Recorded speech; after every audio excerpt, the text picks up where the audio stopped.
नमस्कार दोस्तों, धर्म रहस्य चैनल पर आपका एक बार फिर से स्वागत है। आज हम दर्शकों के प्रश्न और उत्तर को एक बार फिर से शामिल करते हुए इन पर चर्चा करेंगे। तो जैसे कि आपने थंबनेल के माध्यम से समझा है, मैं उन प्रश्नों को पढ़ लेता हूं और समझता हूं कि एक साधक ने इन प्रश्नों को पूछा है। तो चलिए पढ़ते हैं पहले इन प्रश्नों को। प्रणाम गुरुजी, जय माँ भारती। गुरुजी, आपके चरणों में प्रणाम। गुरुजी, मेरे कुछ प्रश्न हैं। माँ दुर्गा, माँ काली, माँ भवानी, माँ आदिशक्ति, माँ चामुंडा, माँ योग माया, इन में क्या अंतर है? क्योंकि आपने एक बार माँ गौरी और माँ दुर्गा को भिन्न बताकर सीरियल द्वारा बनाई गई हमारी वर्षों की गलत अवधारणा को तोड़ दिया था। शिव और सदाशिव में क्या भिन्नता है? विष्णु और महाविष्णु में क्या अंतर है? गुरुजी, आपने बताया कि 9 लाख मंत्र जाप के तपोबल से आप इतने सामर्थ्यवान बन जाते हैं कि आपका मृत्यु के बाद स्वर्ग लगभग पक्का हो जाता है। गुरुजी, यही संख्या लगभग मोक्ष के लिए कितनी चाहिए? गुरुजी, यही संख्या कितनी चाहिए अगर मृत्यु के पश्चात इतना सामर्थ्यवान बनना है कि हम देवराज इंद्र का विकल्प बन सके और देवराज की पदवी के लिए? गुरुजी, रामायण में रामचंद्र जी कहते हैं, जननी जन्म भूमिश्च स्वर्गादपि करियसी, अर्थात जननी और जन्मभूमि स्वर्ग से भी उत्तम है। तो क्या गुरुजी, अगर हमारे पास कभी ऐसा विकल्प भविष्य में आए, आपको स्वर्ग या भात भूमि में जन्म में से एक चुनना है, तो हमें क्या करना चाहिए? गुरुजी, अगर किसी अप्सरा सिद्ध हो जाती है तो उसे मनुष्य शरीर धारण कराने में लगभग कितनी संख्या में जप लगता है? लगभग। एवं यही संख्या देवी या महाअप्सरा बनाने में कितनी हो जाती है? गुरुजी, यदि कोई व्यक्ति अप्सरा साधना करने के बाद बड़ी साधनाएं जैसे भैरवी या बगलामुखी साधना करना चाहे तो क्या अप्सरा उसके मार्ग में विघ्न डालती है? गुरुजी, अगर किसी व्यक्ति ने 9 लाख मंत्र जाप 1 वर्ष के अंदर करने का संकल्प ले लिया और वो नहीं कर पाया, तो माँ उसका क्या हाल करेगी? उसको कितना पाप लगेगा और इसके जीवन पर क्या प्रभाव होगा? गुरुजी, मैंने पढ़ा है कि आप अपनी अर्धांगिनी आपकी जीवन भर दिल से सेवा करती हैं, तो आपके 50% पुण्य उसे मिल जाते हैं। गुरुजी, ये कितना सत्य है? एवं अगर सत्य है तो विवाह करना ही क्यों है? इसी तरह इन लोग कई बातें बताई हैं। तो प्रश्नों को लेते हुए सबसे पहले शुरू करते हैं कि इन्होंने पहला प्रश्न पूछा है कि माँ दुर्गा के जो विभिन्न रूप हैं, माँ दुर्गा, माँ काली, माँ भवानी, माँ आदिशक्ति, माँ चामुंडा, गौरी, यह भिन्न कैसे हैं? देखिए, जब शक्ति की जब हम उपासना करते हैं तब वह स्वरूप भिन्न हो जाते हैं। जब हमें प्राप्त करना होता है तो हमारे मन में एक इच्छा होती है कि हमें ये प्राप्त करना है। मान लिया किसी को भगवान शिव का लोक चाहिए, वह माता गौरी की उपासना कर रहा है, तो उसे शिव लोक में माता गौरी के पास उनके चरणों में आने का अवसर मिलेगा। अगर कोई व्यक्ति माँ दुर्गा की उपासना कर रहा है तो वह ब्रह्मांड में ऊर्जा के रूप में व्याप्त होगा। अगर कोई माता काली की उपासना कर रहा है तो वह काल तत्व के रूप में माता काली के साथ विद्यमान होगा। कोई अगर योगमाया स्वरूप की साधना कर रहा है तो वह माता योगमाया के स्वरूप को धारण कर लोगों की सिद्धि में उन्हें योग स्वरूप में प्राप्त होता है। इसी प्रकार उसकी ऊर्जा में अपने शरीर को बनाता है। इसका मतलब यह है कि माता के विभिन्न रूप हैं, सबकी ऊर्जा स्वरूप माता पराशक्ति हैं, लेकिन समझने वाली बात यह है कि आपकी कौन सी भावना और इच्छा है, आप क्या प्राप्त करना चाहते हैं। जब हमारा उद्देश्य उनके एक विशेष स्वरूप को प्राप्त करना होता है तो वह भी उसी विशेष स्वरूप में दर्शन और अपना पूजन करवाती है, और इसी में हमारी क्षमता के हिसाब से हमको शक्तियां और सिद्धियां मिलती हैं और वैसे ही लोग प्राप्त होते हैं। तो इन्हीं वजह से सभी में अंतर आ जाता है। हालांकि एक ही ऊर्जा बहते हुए एक कन्या तक आती है, यानी कि माता पराशक्ति से लेकर के एक छोटी सी नवजात कन्या में भी माँ दुर्गा का ही अंश होता है, लेकिन अलग अलग स्तर और ऊर्जा, इच्छाएं उन्हें अलग अलग दृष्टिकोण में दे जाती हैं। लेकिन जब उद्देश्य परम मोक्ष होता है, कोई इच्छा नहीं होती है, तो माँ का कोई भी स्वरूप वहां तक हमें पहुंचा देता है और मूल स्वरूप में वह अपने दर्शन देती है। शिव और सदाशिव में क्या भिन्नता है? देखिए, भगवान शिव कई सारे लोकाधिपति हैं, कई लोकों में उन्हें विनाश के लिए नियुक्त किया गया है और उनको नियुक्त करने वाले भगवान सदाशिव हैं। सदाशिव का मतलब होता है जो शिव सदैव शिव रहने वाले हैं, यानी उनमें कभी भी परिवर्तन नहीं होगा। शिव का विलीनीकरण हो जाएगा, लेकिन सदाशिव भिन्न नहीं होंगे, उनका विलीनीकरण नहीं होगा ब्रह्मांड की समाप्ति के बाद भी। असल में शिव कौन बनता है, शंकर कौन बनता है, यह इस बात पर निर्भर करता है कि आपने भगवान शिव की कितनी अधिक साधना की है, क्योंकि वह अपने में से विभिन्न लोकों की रक्षा के लिए और उनके विनाश के लिए शक्तियां उत्पन्न करते हैं। यह सारे उनके भक्त ही हैं जो उनसे साक्षात्कीकरण करके उनमें विलीन हो गए, और जब उनमें वह विलीन हो गए तो उन्हें जब इतना अधिक जाप किया कि वह शिव स्वरूप हो गए, तो उन्हें विभिन्न प्रकार के लोक दे दिए गए और उन लोकों में जाकर के वह शिव बनकर भगवान अपने स्वरूप में बनाने के कारण आपको उस लोक की रक्षा का भार दे दिया जाता है। यही प्रश्न आगे भी है कि विष्णु और महाविष्णु में क्या अंतर है। महाविष्णु ही अपने से कई सारे विष्णु शक्तियों को प्रकट करते हैं और अपने अपने ब्रह्मांडों में उनकी रक्षा के लिए उन्हें भेजा जाता है और वहां का पालन वह करते हैं।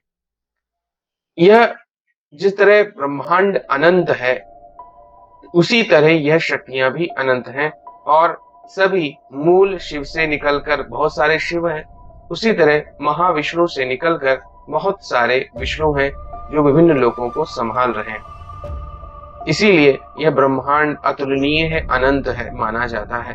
और जिस भी देवी देवता की हम उपासना करते हैं, जब इतनी ज्यादा तपस्या और पूजा करते हैं, उसके साथ एकीकरण कर लेते हैं, तो फिर वही बन जाते हैं और फिर हमको अपने में वह मिलाकर शक्ति बाद में कोई कार्य सौंपती है, जब हम उसी का स्वरूप धारण कर लेते हैं। तो इससे आप समझ गए होंगे कि आखिर क्यों एक ही स्वरूप के विभिन्न रूप हो जाते हैं। 9 लाख मंत्र जाप अगर कोई गुरु मंत्र का कर लेता है तो उसके बाद उसका स्वर्गलोक पक्का हो जाता है, क्योंकि उसने इतना अधिक मंत्र जाप किया है कि अब अगर वह पाप कर्म नहीं करेगा तो उसका तपोबल नष्ट नहीं होगा और स्वर्ग में उसका स्थान पक्का हो जाएगा। याद रखें, पाप कर्म नहीं। ऐसा नहीं कि किसी ने 9 लाख तो मंत्र जाप किया है लेकिन वो दिन रात पाप कर्म कर रहा है, गलत कर्म कर रहा है, जिसकी वजह से उसके पाप इतने भारी हो रहे हैं कि तपोबल नष्ट हो रहा है। तो इसको समझना है, इसलिए मैं गुरु मंत्र की 9 लाख मंत्र जाप संख्या बता देता हूँ। इसके बाद तांत्रिक साधनाएं भी वो व्यक्ति कर सकता है, क्योंकि तपोबल के कारण कोई तांत्रिक शक्ति उसका बिगाड़ नहीं सकती है, उस पर हावी नहीं हो सकती है। इसलिए गुरु मंत्र का 9 लाख जाप मैं हमेशा कहता हूँ कि पहले गुरु मंत्र की दीक्षा लीजिए, उसका 9 लाख जाप कर लीजिए और उसके बाद फिर प्रयास कीजिए।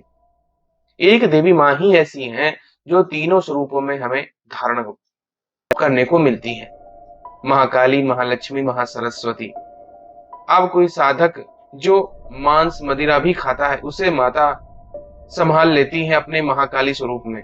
जो राजसिक है उसे माता महालक्ष्मी संभाल लेती है और जो पूर्ण सात्विक है उसे माता महासरस्वती संभाल लेती है। इसीलिए आपने देखा होगा, किसी भी और देवी देवता की साधना कीजिए तो आप उसमें हर प्रकार का खान पान नहीं कर सकते, सात्विक भोजन ही करेंगे, सात्विक ही तरह से जीवन जिएंगे। लेकिन सिर्फ और सिर्फ माता में ऐसी स्थिति अच्छी है कि वह अपने पुत्र की तरह समझती हैं बालकों को, और कैसा भी साधक उनका मंत्र ले सकता है उनकी साधना कर सकता है। इसीलिए गुरु मंत्र किसी को भी दिया जा सकता है, बस उसमें उसे संभालने की सामर्थ्य हो, माता के प्रति उसका समर्पण हो और लगातार जाप करने की उसकी प्रबल इच्छा हो। आपने पूछा है कि मोक्ष के लिए कितना जप चाहिए। देखिए, मोक्ष तभी मिलेगा जब आपके अंदर इच्छाएं पूरी तरह समाप्त हो जाए और आपका मंत्र जाप करोड़ों में हो जाए। तभी आपके अंदर ऐसी भावनाएं उत्पन्न हो जाएंगी कि जिससे आप मोक्ष के बारे में सोचेंगे और किसी भी पदवी या कोई इच्छा आपके अंदर शेष नहीं रहती है। तभी केवल मोक्ष मिलता है। अगला प्रश्न आपने पूछा है कि मृत्यु के पश्चात इतना सामर्थ्यवान कैसे बने कि देवराज इंद्र का विकल्प बन सके और देवराज की पदवी आप धारण कर सके। तो देखिए, जब तक आपको पांचों इंद्रियों को आप नहीं जीत लेंगे पूरी तरह से, तब तक आप देवराज की पदवी के लायक नहीं हो सकते हैं। पांचों इंद्रियां जो होती हैं, जिसमें आंख, नाक, कान, मुंह जो है, जीभ जिसे कहते हैं, त्वचा, ये पांचों इंद्रियों के जितने भी विकल्प हैं, जितने भी उनसे इच्छाएं उत्पन्न होती हैं, उन सभी को जब आदमी रोकने और पूरी तरह शांत करने में सक्षम हो जाता है, तब वह देवराज बनने लायक होता है। और जब उसने पूरी जिंदगी बड़ी तपस्या की हो, तो निश्चित रूप से वो देवराज की पदवी के लायक भी हो जाता है। अपना प्रश्न अगला पूछा है आपने कि जन्मभूमि अगर स्वर्ग से उत्तम है, तो अगर भारत भूमि में जन्म लेना हो तो स्वर्ग या भारत भूमि में से आप क्या चुनेंगे। देखिए, यह तो एक कोई लॉजिकल प्रश्न नहीं है, लेकिन अगर ऐसी स्थिति उत्पन्न हो तो व्यक्ति को भारत भूमि में जन्म लेना इसलिए अच्छा माना जा रहा है क्योंकि यहाँ पर गुरु परंपरा है, गुरु है। गुरु के माध्यम से अपनी मुक्ति के लिए आप मार्ग खोल सकते हैं और ये केवल भारत में ही संभव है, क्योंकि भारत के बाहर ना तो ऐसा कोई विकल्प है जहां पर हम मोक्ष की प्राप्ति सात्विक तरीके से कर सकें और जीवन को भी आध्यात्मिक बना सकें। बाकी देश पूरी तरह से भौतिकवादी हैं, आध्यात्म से उनका संपर्क नहीं है, इसीलिए भारत भूमि को धन्य माना गया है। और यहाँ पर पूजा पाठ, मंत्र जाप, साधना, ये सारे मार्ग उपलब्ध हैं, क्योंकि व्यक्ति केवल अपने शरीर के लिए जीवन जीता है, उसी को खिलाता रहता है और वही मलमूत्र उत्पन्न करता रहता है। केवल यही पूरी उसकी जिंदगी होती है, यानी जो हड्डी और मांस का शरीर है, केवल उसी की वो पूजा पूरी जिंदगी करता है। और यही सभी करते चले आ रहे हैं, प्रत्येक मनुष्य यही करता है। केवल कुछ ही उसमें विरले होते हैं, कुछ ही विशेष होते हैं जो गुरु मंत्र जैसी साधनाओं के माध्यम से अपने आत्मा के लिए कोई कार्य करते हैं, शरीर को छोड़ देते हैं और आत्मा के स्वरूप को प्राप्त करने की कोशिश करते हैं, मुक्ति को प्राप्त करने की कोशिश करते हैं। तो इसलिए ये बहुत महत्वपूर्ण हो जाता है और इसीलिए भगवान रामचंद्र जी ने कहा था कि जननी और जन्मभूमि जो है स्वर्ग से भी उत्तम है, क्योंकि मैं यहाँ पर ये सारी चीजें कर सकता हूँ। गुरुजी, अगर किसी को अप्सरा सिद्ध हो जाती है तो उसे मनुष्य शरीर धारण करने में लगभग कितनी संख्या में मंत्र जाप लगता है। देखिए, किसी भी शक्ति को करोड़ों मंत्र जाप करने के बाद ही मनुष्य शरीर धारण करने की क्षमता उसमें उत्पन्न होती है। इसके अलावा आपके ऊपर निर्भर करता है साधक पे भी कि वह कितनी एकाग्रता से, कितने प्रेम समर्पण से जाकर के उसको साधना में अपने बुला रहा है, कितना वो ध्यान सटीक लगा रहा है, कितना उससे प्रेम करता है, कितना उसके प्रति समर्पित है, कितना वह तपस्या के विभिन्न प्रकार के जो माध्यम है उनको अच्छी तरह करता है, क्योंकि तभी वह शक्ति मानव शरीर धारण कर सकती है।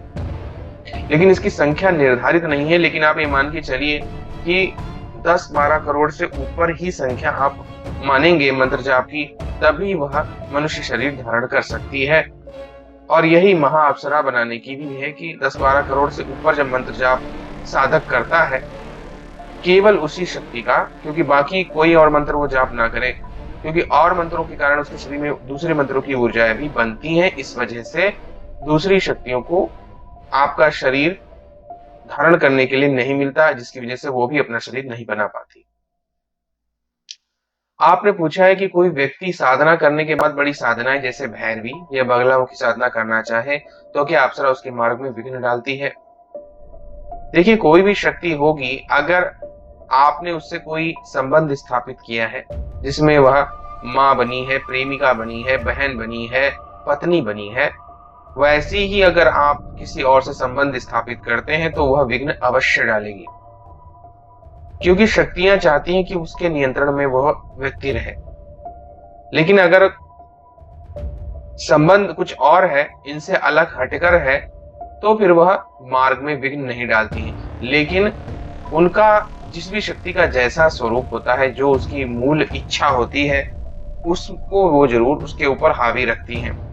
मान लिया अप्सरा को रति प्रिय है, प्रेम प्रिय है, काम प्रिय है, तो वह ये चीजें जरूर बीच में आपके डालती रहेगी, जिससे आपकी साधनाएं भंग होती रहेगी। इसलिए आपके ऊपर नियंत्रण में अपनी क्षमता होनी चाहिए और शक्ति को भी अपने नियंत्रण में रखने की क्षमता होनी चाहिए। अगला प्रश्न पूछा है, कोई व्यक्ति अगर 9 लाख मंत्र का जाप 1 वर्ष के अंदर संकल्प ले लिया है और वो नहीं कर पाया तो माँ उसका क्या हाल करेगी, उसको कितना पाप लगेगा, उसके जीवन पर क्या प्रभाव पड़ेगा? देखिए, सीधी सी बात है, 9 लाख मंत्र जाप आपको अगर 1 वर्ष के अंदर कर लिया तो आप तांत्रिक साधनाओं के योग्य होते हैं। अगर आप नहीं कर पाते हैं तो ना तो माँ अप्रसन्न होती या गुस्सा होती, ना ही आपको कोई पाप लगता है, ना ही जीवन पर कोई बुरा प्रभाव पड़ता है। 9 लाख मंत्र जाप 1 वर्ष में करने से अंदर इतनी ऊर्जा शरीर में बन जाती है जो आवश्यक है किसी भी तरह की तांत्रिक साधना को करने के लिए। अगर आप तांत्रिक साधना करना चाहते हैं तो आपको 1 वर्ष के अंदर 9 लाख मंत्र जाप, दशांश हवन और कन्या भोज सहित कंप्लीट कर लेना आवश्यक है, वरना आपने उतनी ऊर्जा अपने अंदर 1 वर्ष में बनाई ही नहीं जो तांत्रिक साधनाओं के लिए जरूरी थी। रही बात माता की, तो माता तो प्रसन्न हो ही रही, चाहे बच्चा 1 माला कर रहा है या सिर्फ मंत्र का 1 बार जाप कर रहा है, वो तब भी प्रसन्न हो रही है। ना तो उस व्यक्ति को पाप लग रहा है और ना ही उसके जीवन पर कोई प्रभाव पड़ रहा है। हाँ, अगर वो संकल्प इस तरह से लिया है कि मैं इसे करूंगा ही करूंगा और नहीं कर पा रहा है, तो संकल्प दोष उसे अवश्य लगता है। संकल्प दोष की वजह से सिद्धि की प्राप्ति नहीं होती है। संकल्प दोष के कारण से उसे कोई भी वो सिद्धि करने चलता है तो उसकी इच्छाएं नहीं पूरी होती हैं साधनाओं में, क्योंकि वह खुद का संकल्प नहीं संभाल सका, तो फिर सिद्धि का वो प्रयोग कैसे कर पाएगा? यही एक माइनस पॉइंट इसमें होता है। अब अगला प्रश्न आपने पूछा है कि अगर अंधाग्नि जीवन भर दिल से सेवा करती है पति की, तो क्या 50% पुण्य उसे मिल जाते हैं? गुरुजी, क्या यह सत्य है? अगर यह सत्य है तो विवाह करना ही क्यों है? देखिए, ये बहुत ही इंपॉर्टेंट प्रश्न है, मैं इसके बारे में आपको बताता हूँ। इसीलिए मैं सबसे पहले ये कहता हूँ कि आपने अगर गुरु मंत्र लिया है तो आपकी अर्धांगिनी भी गुरु मंत्र अवश्य ले, क्योंकि अगर वो नहीं लेगी तो फिर आपके पुण्य वह क्षय होंगे, कम पड़ेंगे। क्योंकि सबसे बड़ी बात तो अर्धांगिनी के साथ शारीरिक संबंध साधक बनाता ही बनाता है। उसे जीवन को आगे बढ़ाना है, नए जीवों को बाहर लाना है, यानी उसको अगली पीढ़ी को भी बढ़ाना होता है। इसकी वजह से भी और प्रेम की वजह से भी। ऐसे में उसकी शक्ति और ऊर्जा उसकी पत्नी को मिलती है, 50% उसे पुण्य प्राप्त हो जाते हैं। लेकिन आप देखे होंगे पुराने समय से एक बड़ी परंपरा चली आ रही है कि पत्नी केवल पति की ही पूजा और उसकी उपासना करती थी। इसी को हम पतिव्रत धर्म कहते थे। अब यह जमाना चला गया है, इसलिए ना तो अच्छे पति रह गए, इसलिए वो पूजा भी नहीं करती है अपने पतियों की। लेकिन वास्तव में सारे देवी देवताओं का पुण्य प्राप्त होता है उस स्त्री को जो अपने पति की पूजा करती है। और पुराने जमाने में सारे जो होते थे पुरुष वह ऋषि होते थे, यानी वो पूरी तपस्या और साधना करेंगे, सिद्धि का प्रयास करेंगे और उनका पुण्य उनकी पत्नी को स्वतः ही मिलेगा, क्योंकि वह उनकी पूजा कर रही है, यानी अपनी पति की वह पूजा स्त्री कर रही है। दोनों एक ही मंत्र का जाप कर रहे होते हैं तो बैलेंस बन जाता है, यानी उसने अपनी ऊर्जा, जब आप उसके साथ शारीरिक संबंध बनाते हैं तो अपने पति को मिलती है और पति की ऊर्जा पत्नी को मिलती है, इसलिए बैलेंस बना रहता है। जिसकी जितनी क्षय हुई उसको उतनी प्राप्त हुई, एक को जितना समाप्त हुई उतनी दूसरे को प्राप्त हो गई। इसी कारण से यह उत्तम है कि दोनों ही, यानी पति और पत्नी एक ही मंत्र का जाप करें और दोनों ही गुरु मंत्र का जाप कर रहे हो, यानी एक ही मंत्र का वो जाप कर रहे हो और पत्नी अपने पति की पूजा कर रही हो और पति पूरी तरह से शुद्ध, सात्विक, देवता तुल्य होना चाहिए। पत्नी के अलावा किसी अन्य स्त्री के साथ उसका कोई भी संबंध ना हो और वह सच में पृथ्वी पर देवता तुल्य हो। और पुराने समय में ऋषि परंपरा में यही देखने को मिलता था। तभी पत्नी पति की पूजा करती थी और स्वयं ब्रह्मा विष्णु महेश को भी बालक बनाने की क्षमता पतिव्रता स्त्री में होती थी। तो ये थे आज के कुछ प्रश्न। अगर आपको पसंद आए हैं तो लाइक करें, शेयर करें, सब्सक्राइब करें। आपका दिन मंगलमय हो। धन्यवाद।